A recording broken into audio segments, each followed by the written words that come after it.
नमस्कार। मेधज परिवार और संस्कार में आप सबका स्वागत है। दिन बुधवार 27 अगस्त 2025। We are approaching very fast towards very very highly eventful सितंबर। अगर मैं कहूँ कि सितंबर महीना इस पूरे साल में सबसे ज़्यादा इवेंटफुल होगा तो शायद अतिशयोक्ति ना हो। मैंने पहले बताया था कि इसमें ग्रहण भी है, पितृपक्ष भी है, नवरात्र भी हैं, और मतलब अच्छा भी है, खराब भी है। नवरात्र का इंडिकेशन शुभ है क्योंकि देवी हाथी पे आएंगी, नर पे जाएंगी, दोनों ही बहुत अच्छे होते हैं। ऐसा बड़ा रेयर होता है जब देवी आए भी खुशी से और जाए भी खुशी से। ग्रहण है 7 सितंबर को चंद्र ग्रहण, और सूर्य ग्रहण है 21 सितंबर को। चंद्र ग्रहण से सूर्य ग्रहण, देखिए चंद्र ग्रहण होता है पूर्णिमा पे और सूर्य ग्रहण होता है अमावस्या पे। तो 15 दिन का जो ये ड्यूरेशन होता है, इस बीच में अगर संक्रांति हो जाए तो ये ग्रहण बहुत इंपॉर्टेंट हो जाता है। संक्रांति होने का तात्पर्य क्या है कि सूर्यदेव सिंह राशि से कन्या राशि में चले जाएंगे। एक ग्रहण से दूसरे ग्रहण के बीच में अगर संक्रांति हो जाए तो ये कंफर्म बताता है कि ये ग्रहण अब हमारे जीवन में विजिबल चेंज दिखाएगा। जो चेंज दिखेगा, जनरली ग्रहण में क्या होता है कि मान लीजिए कोई चेंज हो जो कि इटर्नल लेवल पे, स्पिरिचुअल लेवल पे हो गया, आध्यात्मिक लेवल पे हो गया। मगर सूर्य चूंकि हमारी जैविकता है और सूर्य हमारे इंटेलिजेंस हैं और सूर्य हमारे जीवन में जो हम लोग सहते हैं वो सूर्य कुंडली से देखते हैं। तो इस बीच में सूर्य संक्रांति का होना मतलब भयानक कर्मों का परिवर्तन निश्चित रूप से ये दर्शा रहा है। इसलिए और भी पंचांग पढ़ना जरूरी है और पंचांग के अनुसार अपने जीवन यापन करने की चेष्टा करते रहना आवश्यक है।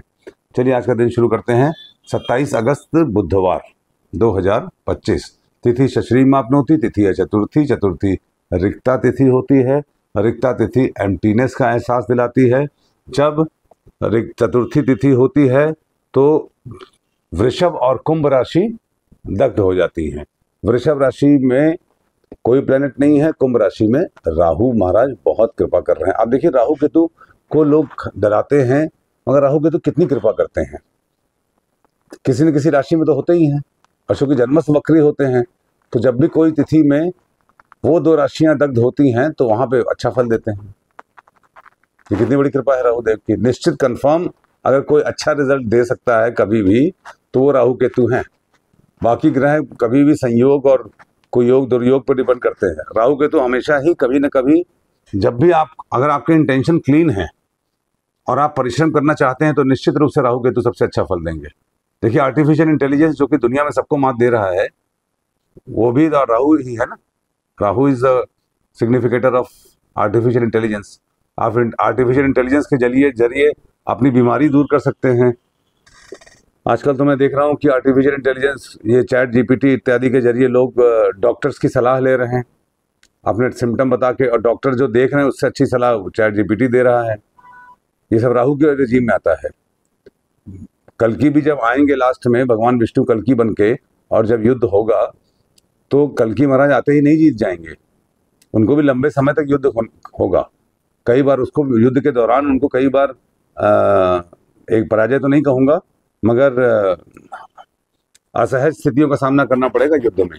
इसीलिए उन्होंने पहले से ही कृपाचार्य, परशुराम और हनुमान जी और अश्वत्थामा इत्यादि इन लोगों को भेजा हुआ है युद्ध में सहयोग करने के लिए। तो ये है राहु महाराज की कृपा। राहुदेव कलयुग के भगवान हैं। तो हम लोगों को इन तिथियों पे, अब देखिए चतुर्थी, जब से राहु कुंभ में गए चतुर्थी को उन्होंने अच्छा कर दिया। केतु सिंह में है तो तृतीया को अच्छा कर दिया। और कौन सी तिथियों को अच्छा कर दिया, चलिए अभी लेके हाथ देख लेते हैं। नवमी और दशमी को अच्छा कर दिया। त्रयोदशी को अच्छा कर दिया। त्रयोदशी तो बहुत ही अच्छा हो गया, सिंह राशि है।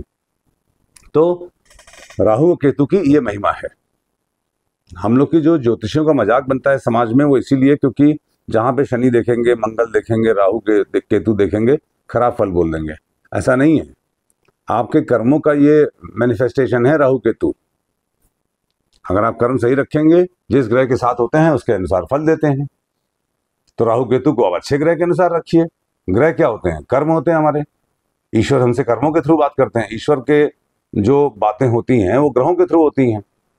ईश्वर थोड़ी आते हैं पृथ्वी पर कुछ करने के लिए, वो तो ग्रहों के अनुसार ही बात करते हैं ना। तो चतुर्थी तिथि में ये आपने देखा कि वृषभ और कुंभ राशि दग्ध होती है, जो कि अच्छी बात हो गई है। चंद्रमा जहां कुंडली में होते हैं या कर्क राशि जहां होती है उसके अनुसार ये फल देती है। तो अब चंद्रमा चित्रा नक्षत्र में है, कन्या और तुला में, काल पुरुष के छठे और सातवें में। झगड़े को एक उत्तम मुकाम लाकर कंक्लूड करने का समय है ये। रिक्ता तिथि में, रिक्ता तो तिथि है, एम्प्टीनेस तो देगी, मगर आपको फाइनली कंप्लीट भी यही तिथि करेगी, क्योंकि राहु है वहां पे। इस प्रकार से हमको समझना चाहिए। वारात आयुष वर्धनम, वार है बुधवार। बुध अभी यथावत कर्क में चल ही रहे हैं शुक्र के साथ। तो जो कल के वीडियो में बुध और शुक्र के बारे में बताया था वही है। बुध आश्लेषा में है। आश्लेषा गंडांत नक्षत्र है। अभी फटाक से 2-3 दिन में चले जाएंगे ये सिंह राशि में और जाके मिलेंगे वहां सूर्य से, राजा से। युवराज है ना, अभी युवराज किसके साथ हैं? अभी युवराज पत्नी के साथ हैं, स्त्री के साथ हैं, शुक्र बुध। तो क्रिएटिविटी का निर्माण कर रहे हैं। फिर युवराज राजा के पास जाएंगे और वहां पे मिलेंगे केतु, स्पिरिचुअल मास्टर, आध्यात्मिक गुरु। तो अभी युवराज के एक प्रकार से मौज लेने के दिन है। वो भी कर्क राशि में है, तो कर्क राशि थोड़ा शत्रु की राशि है, इसलिए उनको बहुत मजा नहीं आ रहा है। मगर है जल तत्व राशि, कोई दुश्मनी नहीं है, न्यूट्रल है। बुध पृथ्वी है, चंद्रमा जल है। तो वाटर इज फ्रेंड टू पृथ्वी एंड पृथ्वी इज न्यूट्रल टू वाटर। इसलिए बुध कर्क राशि में मैथमेटिक्स और कैलकुलेशन और जोड़ घटाने को काफी उत्साह दे रहे हैं। नक्षत्रात हरते पापम, नक्षत्र है चित्रा नक्षत्र। चित्रा नक्षत्र बहुत अच्छा नक्षत्र है। चित्रा नक्षत्र मतलब चित्र, जो आप जैसा बनाना चाहिए वैसा बन जाएगा। चित्रा नक्षत्र पे को कोई अपोज नहीं करता है, कोई वेद नहीं होता है। बड़ा अच्छा नक्षत्र है। चित्रा से लता होती है मूल पे, तो चित्रा, स्वाति, विशाखा, अनुराधा, ज्येष्ठा, मूल। मूल मतलब उखाड़ फेंकना और पुनर्स्थापित करना। तो चित्र बनाने के लिए आपको something has to die for something to born. चित्रा नक्षत्र जब सरसों में होता है सरसों के अनुसार, तो मूल, पूर्वा भाद्रपद और मृगशिरा भी एक्टिवेट हो जाता है। पूर्वा भाद्रपद में राहु है, आज राहु का विशेष प्रभाव है। और मृगशिरा सर्च ऑफ लाइट, और मूल राशि तो बहुत ज्यादा इफेक्टेड है, मूल और धनु राशि। क्यों? क्योंकि शनिदेव की मूल पे दृष्टि है, गुरुदेव की मूल पे दृष्टि है, मंगल की कन्या से दृष्टि है, शुक्र जो है ये आपके कर्क राशि से अपने छठे भाव को डैमेज कर रहे हैं। वो भी एक तरीके से देखा जाए तो मतलब उनका हाईएस्ट मैनिफेस्टेशन है वहां पे, highest level of moral character exhibit करने के लिए शुक्र प्रेरित कर रहे हैं कर्क राशि में। तो इस तरीके से समझना चाहिए आपको। जो चित्रा नक्षत्र में एक ही स्टार होता है, एक ही तारा, इसलिए आपको कर्मों को सुधारने के बहुत मौके नहीं मिलते, और जो घटना होगी वो शॉर्ट टाइम के लिए होती है। इसीलिए चित्र बनाते समय पूरा फोकस रखिए, कहीं पे भी डाइवर्ट होने की आपको आवश्यकता नहीं है। शुभ योग है, योगात रोग निवारणम, योग शुभ योग है, शुभ योग धनिष्ठा में है।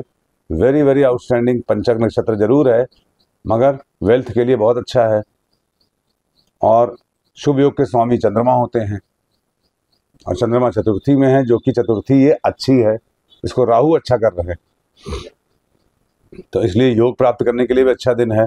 करण वृष्टि है जो कि भद्रा है, मगर भद्रा एप्लीकेबल नहीं है। क्यों नहीं एप्लीकेबल है? क्योंकि चंद्रमा कर्क, सिंह, कुंभ और मीन राशि या मीन राशि में नहीं है। चंद्र तो कन्या राशि में है, आधे दिन के बाद तुला में चले जाएंगे, इसलिए ये बहुत ही अच्छा दिन माना जाएगा। चतुर्थी ये जो है, ये भगवान राहु की वजह से शुभता का संदेश दे रही है। बुधवार को चित्रा नक्षत्र अमृत प्रदान करते हैं। क्यों अमृत प्रदान कर रहे हैं विशेषकर आजकल? आज क्योंकि कुंभ राशि में राहु है, जो कि दग्ध राशि है। अगर किसी के वृषभ राशि 6, 8, 12 में है तो उसके लिए बहुत आउटस्टैंडिंग दिन है। तो 6, 8, 12 में किसके होगी?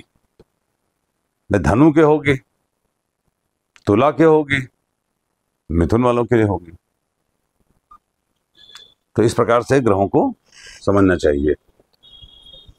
घर से बाहर निकलने से पहले धनिया खा के निकलिए, आपका दिन शुभ होगा। Thank you.